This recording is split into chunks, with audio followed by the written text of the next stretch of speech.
We're filling the whole book with fun art, and we are on page 2.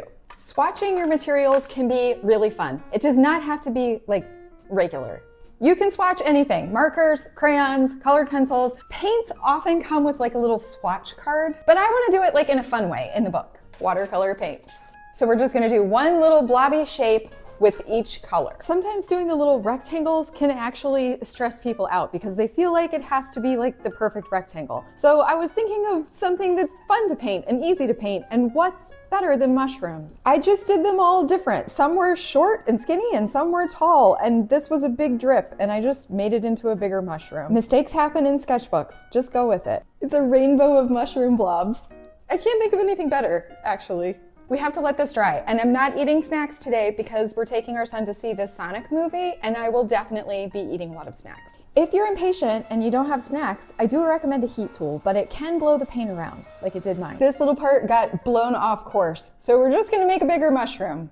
We're just gonna go with it. Perfect. Please note that the paint is not perfect. It settles out and it makes weird shapes, and this is watercolor. Welcome to watercolor. Now we get our pens and we make them look like actual mushrooms.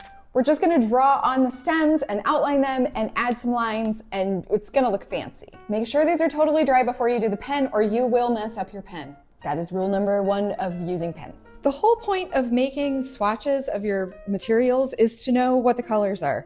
It's really supposed to be a reference. It is not supposed to be something that is perfect and stresses you out, like the little tiny squares might do for some of you.